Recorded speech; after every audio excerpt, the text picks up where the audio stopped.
Hoje é domingo, dia 12 de setembro de 2021. E o tema que estudaremos na lição da Escola Sabatina será Fugindo. Você está no canal Eu Estudo a Lição com o pastor Samuel Camilo.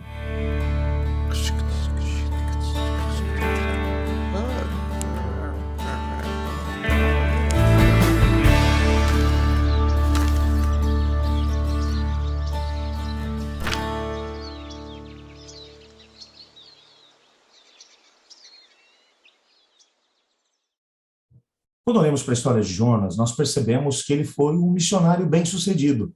Foi. O trabalho dele, na verdade, foi muito bem-sucedido quando olhamos o todo. Uma cidade toda de 120 mil habitantes se converteu a Deus. O Senhor Deus deixou de enviar o juízo sobre a cidade porque eles se arrependeram dos seus maus caminhos. Se arrependeram e deram demonstrações de que haviam se arrependido. Desde o rei até a pessoa mais simples se vestiram com roupas feitas com panos grosseiros em sinal de humilhação e arrependimento diante do Senhor, fizeram jejuns e Deus olhou para aquilo tudo, perdoou os pecados deles e os manteve em segurança. Quando olhamos, a gente tem que dizer, Jonas, parabéns, você foi muito bem sucedido. Mas é bem verdade que a história também mostra que ele foi muito, mas muito relutante. Talvez exatamente porque havia uma inquietação dentro dele. Às vezes, quando olhamos para a nossa história, sob a perspectiva humana, e às vezes olhamos para as circunstâncias com os olhos humanos, sem levar em consideração a fé e aquilo que Deus é capaz de fazer por nós, às vezes, chegamos a algumas conclusões equivocadas a respeito do que Deus tem para nós. Uma coisa que podemos ter a plena certeza é de que Deus nunca vai nos colocar numa situação que não será a melhor para nós mesmos.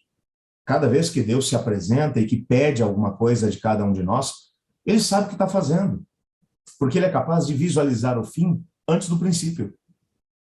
Por todas as razões que nós mencionamos na lição de ontem, a Assíria realmente era considerada uma nação muito, muito rebelde, uma nação terrível, uma nação sanguinária. Alguns achados arqueológicos mostram, por exemplo, que alguns anos mais tarde, ainda depois do próprio Jonas, algo em torno de uns 70 anos depois do ministério de Jonas, eles estariam atacando o reino de Judá mais ao sul. Eles conseguiram conquistar 46 cidades, entre elas a cidade de Lax. O que é mencionado é que nesse ataque algo em torno de 200 mil pessoas foram massacradas por conta dessa invasão. E não apenas isso, eles não apenas massacraram essas pessoas, mas boa parte da liderança dessas cidades, dos líderes, todo mundo que tinha algum tipo de responsabilidade pública dentro dessas cidades, acabaram sendo empalados. Tiveram algumas lanças que foram colocadas a partir do seu pé, passando por dentro dele, saindo pela boca. Sem contar que a grande massa de escravos, que acabou sendo contabilizada como algo em torno de mais de 200 mil pessoas, foram também levados como escravos. Em alto relevo, nas ruínas do palácio de Senaqueribe, na cidade de Nínive, nas ruínas da cidade de Nínive, demonstra exatamente essa situação. Esse povo realmente era um povo cruel, um povo sanguinário, um povo com uma índole conquistadora. Aliás, algum tempo mais tarde, alguns anos mais tarde, depois de Jonas, eles estariam invadindo de novo o reino de Israel e deportando dali todas as pessoas daquela cidade e trazendo de volta uma gama de pessoas de outros lugares aonde eles haviam conquistado. Essa era uma das práticas para que a nação conquistada perdesse aquele senso nacionalista. Porque as cidades eram compostas por um povo misto, não eram pessoas dali, eram pessoas que vinham de diversos lugares, que agora iriam compor uma nova realidade. Então ele enfraquecia essa ideia nacionalista das cidades. Então poucas eram as nações que se levantavam contra os seus conquistadores assírios. Jonas, é claro que vai olhar para essa situação toda, ele vai dizer, Deus não tá entendendo o que está acontecendo. Primeiro que é um risco tremendo, depois que esse povo não merece. Eu não sei se, de repente, Jonas acabou passando por algum tipo de situação na invasão que havia acontecido alguns anos antes do seu próprio país com os assírios, mas dá para perceber que ele tinha um verdadeiro ódio dessas pessoas. Nós estamos aqui falando do homem de Deus, a pessoa que foi escolhida por Deus como profeta, e que, aliás, ele acabou desempenhando um trabalho tremendo, um ministério tremendo. Encontramos, por exemplo, em 2 Reis, capítulo 14, verso 25, é um dos textos que vai aparecer aqui no nosso guia de estudos, que falando sobre o ministério de Jonas, é dito assim: restabeleceu ele os limites de Israel, desde a entrada de Ramate até o mar da planície, segundo a palavra do Senhor, Deus de Israel, a qual falara por intermédio do seu servo Jonas, filho de Amitai, o profeta, o qual era de Gat-Efer. O texto aqui não deixa margem de dúvida, no sentido de que nós estamos falando da mesma pessoa. Ele, portanto, desempenhou um papel como profeta dentro da nação de Israel. Ele aconselhou reis, aconselhou lideranças, ele fez um bonito trabalho.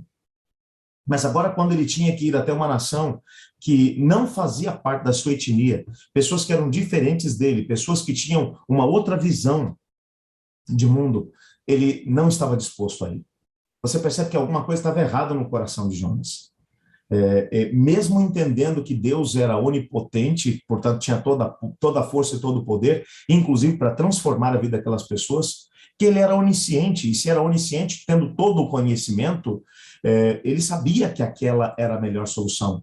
E mesmo sabendo que Deus era onipresente, ou seja, que que é impossível fugir do próprio Deus, Jonas toma a decisão de fugir de Deus. Como o próprio texto que lemos ainda há pouco menciona, Jonas ele morava numa pequena cidade chamada Gat-Efer, localizada a uma curta distância do porto de Jope, da cidade portuária de Jope, ou de Jope. Mas ele, cheio de medo por causa da crueldade dos habitantes ali da cidade de Nínive, acabou fugindo do chamado divino para poder testemunhar a eles. Entrou num navio para a cidade de Tarsis, porque desejava ficar o mais longe possível da cidade de Nínive. E o nosso comentário da lição vai mencionar assim: embora não se tenha certeza, muitos comentaristas bíblicos julgam que Tarsis seja Tartessus, no sul da Espanha, perto de Gibraltar. Por mar, a viagem de Jope a Tartessus era de aproximadamente 3.539 quilômetros. Nínive, por outro lado, ficava a cerca de 1.126 quilômetros de Jope. Então, você vê aqui, Jonas poderia ter feito uma viagem de 1.126 quilômetros, mas ele resolveu fazer uma viagem de 3.539 quilômetros para poder fugir do que Deus tinha feito. E o mais interessante é que Jope está exatamente em sentido contrário à cidade de Nínive. O que o texto está mostrando aqui é que Jonas realmente teve algumas dificuldades. O nosso guia de estudos vai trazer aqui alguns textos de Ellen White que vão falar um pouco sobre esse momento e as razões que levaram Jonas a querer desistir. Um dos textos que vai aparecer no nosso guia de estudos, que é exatamente do livro Profetas e Reis, na página 266, diz assim: ao pensar nas dificuldades e aparentes impossibilidades dessa missão, o profeta foi tentado a duvidar da sabedoria do chamado. Do ponto de vista humano, parecia que nada se ganharia em proclamar uma mensagem como aquela numa cidade tão orgulhosa. Ele esqueceu por um momento que o Deus a quem servia era todo sábio e todo poderoso. Enquanto hesitava, ainda duvidando, Satanás encheu seu coração de desânimo. O profeta sentiu profundo receio e se levantou, mas para fugir da presença do Senhor para Tarsis. Desceu a Jope e encontrou um navio que ia para Tarsis. Pagou a passagem e embarcou no navio para ir com eles. Mas na tarefa que lhe foi entregue, Jonas tinha recebido uma pesada responsabilidade. Contudo, aquele que o havia mandado ir estava apto para sustentar seu servo e garantir o seu sucesso. Se o profeta tivesse obedecido sem questionar, ele teria sido poupado de muitas experiências amargas e teria sido abundantemente abençoado. Esse texto aqui, na minha opinião, ele é fantástico. Ele vai mostrar aqui um resumo das razões pelas quais Jonas acabou desistindo de ir para a cidade de Nínive. Ele olhou para a ordem de Deus e a ordem de Deus parece que não fazia sentido para ele. Fazia muito mais sentido fugir da ordem de Deus. E enquanto ele estava em dúvida, com o coração ainda num turbilhão, Satanás percebeu a oportunidade e colocou agora mais incredulidade dentro do seu coração. E agora, com o coração atormentado, ansioso, com um turbilhão de emoções, agora ainda mais com o inimigo trabalhando e aproveitando desses sentimentos que Jonas permitiu que crescessem no seu coração, ele acabou sendo empurrado para poder fugir da presença de Deus. A grande tragédia que a Sarah White vai mencionar que aconteceu com Jonas é que Jonas poderia ter recebido grandes bênçãos se tivesse simplesmente obedecido a Deus e seguido as ordens de Deus, confiando estritamente nele. O texto sagrado, o texto bíblico, vai mostrar que antes de Jonas, muitos outros indivíduos que obedeceram à ordem do Senhor foram profundamente abençoados.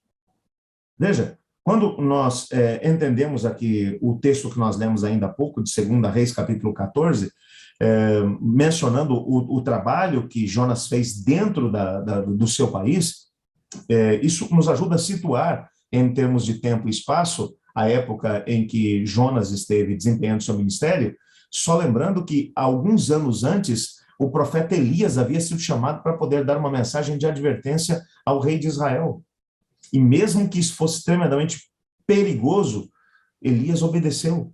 E quantas não foram as situações que Deus operou na vida de Elias para poder protegê-lo daquela situação? Tanto protegeu do rei Acabe, como também deu a ele comida, água, as aves do céu trouxeram pão e carne para ele. Depois, um milagre, verdadeiro milagre aconteceu na casa de uma viúva na cidade de Sarepta para poder mantê-lo. Deus havia, inclusive, até ressuscitado o filho dessa mesma viúva algum tempo depois. Quantas não foram as evidências que Jonas poderia encontrar de outros indivíduos que haviam passado pela mesma estrada antes dele e que confiaram em Deus e viram os verdadeiros milagres que Deus operou. A história de Jonas poderia ter sido assim. Mas ele acabou perdendo grandes bênçãos e trouxe sobre si grande sofrimento que ele não precisaria passar, simplesmente porque deixou que seu coração ficasse ansioso, e essa ansiedade abriu o caminho para que o inimigo trabalhasse na sua vida e ele tomasse decisões equivocadas. Por isso, mais do que nunca, nós devemos olhar para a história de Jonas e aprender preciosas lições. Não vale a pena fugir de Deus. Não vale a pena querer raciocinar no sentido de que não faz sentido as ordens que Deus nos oferece. Obedecer é sempre melhor e mais seguro. Vai, com certeza, evitar que muito sofrimento venha sobre a nossa vida. Essa poderia ter sido a história de Jonas, mas não foi, porque ele permitiu que o seu coração ficasse ansioso e, ao mesmo tempo, agitado. E não descansou no Senhor. Eu quero terminar minhas considerações de hoje com um texto que vai aparecer logo na introdução do nosso guia de estudos hoje, mencionando que, em vez de colocar o jugo de Deus sobre os seus ombros e descobrir que o seu jugo é suave e o seu fardo é leve, Jonas decidiu encontrar o seu próprio descanso, indo em direção oposta à que Deus tinha chamado. E, ao invés de encontrar descanso, encontrou sofrimento. Eu queria te desafiar hoje a colocar a sua vida, bem como as decisões complicadas que você tem que tomar na sua existência nas mãos do Senhor, decidido a obedecer a ordem de Deus, custe o que custar. Ore comigo.